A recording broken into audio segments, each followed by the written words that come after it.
For 30 years, it was the easiest question in the room. Somebody asks, what do you do? And you tell them. You're a partner in a firm. You run a division. You're a doctor.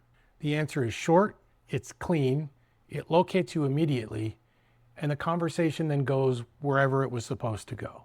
Then one day, the answer stops working, either because you left the job, or because you're about to, or because something in you has started to notice that the answer you've been giving for the last 30 years doesn't actually feel like the answer anymore.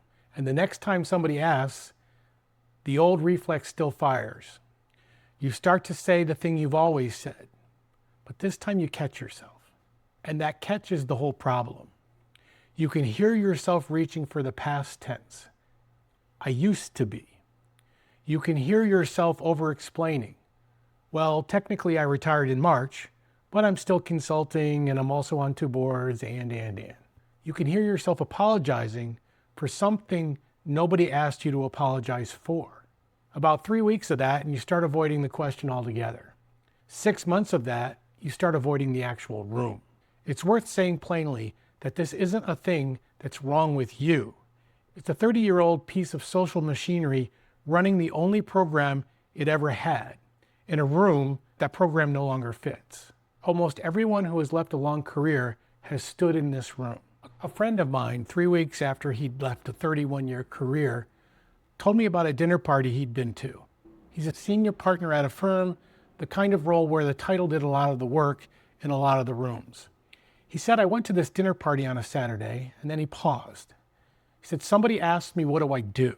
This time he paused a little bit longer. He said, I told them I used to be a partner at, and then he named the firm. And then he said, I just kept talking. I don't even know what I said. I think I told them about the firm's history. I think I told a woman sitting next to me how many people we had in the London office. I could literally watch myself doing it, and I couldn't stop. He got quiet for about a minute, and then he said, I drove home and I was so angry, not at her for asking me what do I do, at me for being someone who answered the question by giving a corporate history lesson at a dinner party. I asked him, well, what do you wish you had said? And he looked at me for a long time and he said, I don't know. That's the problem. I've been doing this for 30 years and I don't know who I am when the answer to the question isn't about the firm. That's the moment I want you to sit with. Not the part where he had a bad night at a dinner party. The part where he said, I don't know who I am when the answer to that question isn't the firm. And he wasn't being dramatic. He was reporting on a thing he just found out about himself. Here is the thing nobody tells you, and what I eventually told him. The question isn't asking what it sounds like it's asking. What do you do is not a question about your work. It's a question about how you want to be located in this conversation. The person asking is offering you an entry point. They don't need your resume. They need somewhere to put you so the conversation can start. For 30 years, your job did that work for you. The title gave them somewhere to put you, and they took it, and you both moved on. The job was doing 2 things at once. It was your work, and it was your social handoff. When the work ends, the social handoff is what you lose first. The work itself is gone in a way you expected. The handoff is gone in a way nobody warned you about.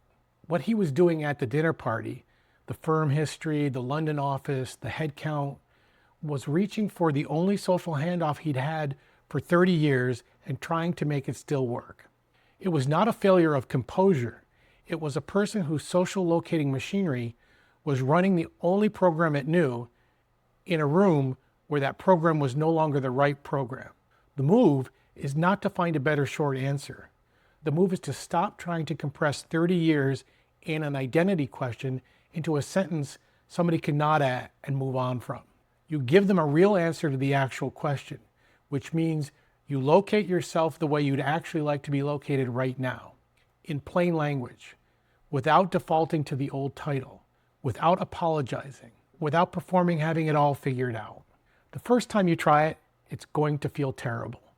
You will hear yourself say whatever you say, and you'll be certain you sounded weird. You did not. You sounded honest, which is unfamiliar in this specific context because the old answer never required honesty. It required accuracy, and those are not the same thing. My friend I just told you about, 3 or 4 weeks after that dinner party, was at something else, some kind of neighborhood thing, and somebody asked him the same "what do you do" question. He told me later, he said something close to, "I just left a long career and I'm figuring out what's next, and it's harder than I thought." The woman who had asked him that question responded with "Oh, my husband is going through that right now." They talked for a while, not about firms, about what it's actually like.